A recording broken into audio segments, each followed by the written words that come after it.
চলে এসেছি বন্ধুরা পরের ব্লগে। এখন হচ্ছে মাটি তৈরি করা হচ্ছে, তো মাটির মধ্যে দিয়ে দেওয়া হলো শিংকুচি আর হাড়ের কুচি। এবার এর মধ্যে গাছটা বসিয়ে দেবো। এখন বেশি পরিমাণে মাটি দেওয়া হয়নি এই কারণে, কারণ গাছের টবে কতটা মাটি আছে বোঝা যাচ্ছে না। তবে প্রত্যেকটা পুরানো গাছ কিন্তু বসাবার আগে এভাবে সুন্দর করে কিন্তু কেটে পরিষ্কার করে দিতে হবে, কারণ পুরানো শেকড় রাখার দরকার নেই, শুধু মেন শেকড়টা থাকলেই হবে। তো ওই জন্য নিচের দিকে শেকড়গুলো কেটে দিল। আর শেকড়টা এতটাই সুন্দর দেখতে হয়েছে, গাছের শেকড়টা পুরো একদম পাপোশের মতো লাগছে বন্ধুরা। দেখো একদম পাপোশ যেরকম পিছন দিকটা আমি পা দিচ্ছিলাম একদম নরম, তবে এই শেকড়টা কিন্তু গাছের কাজেই লাগবে। তো এবার শুধু প্লেন মাটি আর গোবর সার কাঠের ভুসি দিয়ে একটা মাটি মিক্স করা ছিল, সেটাই হচ্ছে এখন গাছের গোড়ায় দেওয়া হচ্ছে। আর এটাকে কেটে আমি কিন্তু গাছের গোড়ায় ব্যবহার করব।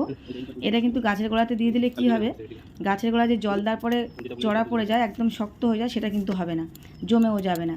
তো এটার উপর যদি আমি জল দিই তাতে গাছের গোড়াটা অনেকক্ষণ ভিজে থাকবে আর মাটিগুলোও কিন্তু খুব সুন্দর ঝরঝরে থাকবে। তো তোমরা চাইলে কিন্তু এভাবে গাছ বসাতে পারো। তো আজকে ছিল এটাই ব্লগ। কেমন লাগলো কমেন্ট করে জানিয়ে, ভালো লাগছে সাবস্ক্রাইব করে